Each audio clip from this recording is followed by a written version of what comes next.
Ei, você já ouviu falar no homem cósmico e no homem vitruviano? E sabe qual é a relação com as abordagens humanistas? Fica aqui que eu já vou te contar.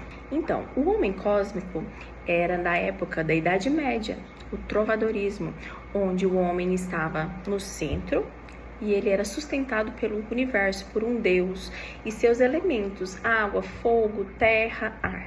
Ele não tinha voz, ele era simplesmente o que obedecia, o que não tinha razão, ele recebia as influências. Passada a Idade Média, começou a surgir um novo movimento filosófico que foi o Renascimento. Com isso, houve alguns questionamentos, né? Principalmente questionamentos que a Igreja Católica ditava na época, né? Então começou a se questionar sobre a posição desse homem. E junto, Leonardo da Vinci criou um desenho que ele é muito famoso, né? Que é o homem vitruviano. O homem vitruviano, ele vai estar no centro de tudo e ele fez um desenho que a todas as partes do corpo humano, ele tem as partes iguais. Se você pegar, por exemplo, a parte do braço com o antebraço, vai dar a mesma medida, por exemplo, de alguma região da perna. Então, assim, o homem, ele vai ter sempre a mesma medida. Ele é a medida de todas as coisas. Essa era o pensamento central, né, desse movimento novo filosófico que surgia aí, que ele não era sustentado por nenhum universo ou por alguma forma espiritual, alguma divindade, ele era o centro e ele mesmo era capaz de coordenar seus próprios sentimentos, elaborar suas questões. Partiu-se daí o homem vitruviano.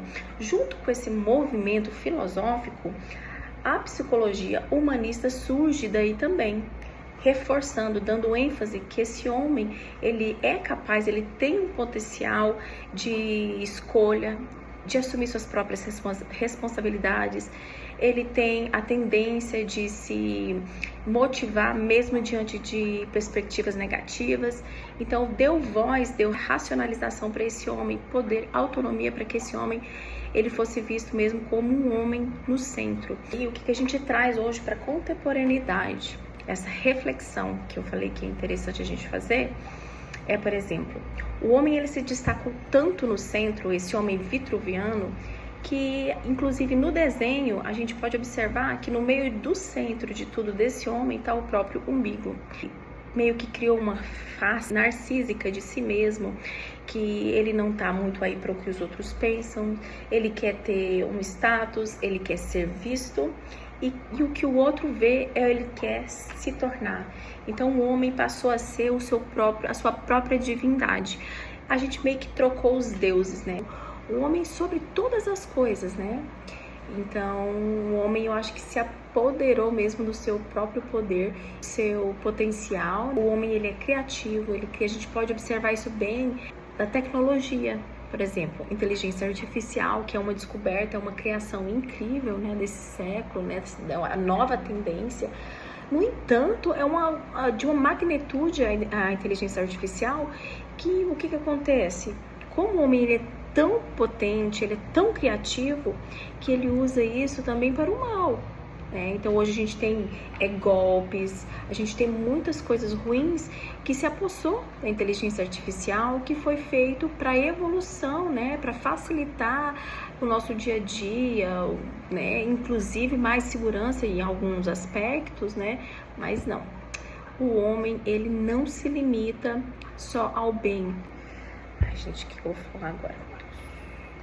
Então, para a gente concluir, as abordagens humanistas, ela traz essa percepção do homem bom, o homem com grande potencial de evolução em busca da sua melhora.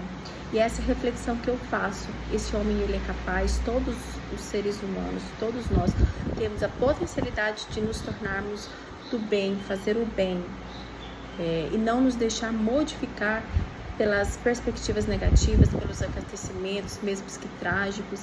A gente tem a capacidade de se reinventar, de se readaptar, de se reajustar e fazer esse homem que está no centro fazer jus ao que veio, ao propósito, ao homem racional, ao homem inteligente, o homem que tem voz, o homem que tem razão, o homem que está em busca do seu próprio eu em evolução.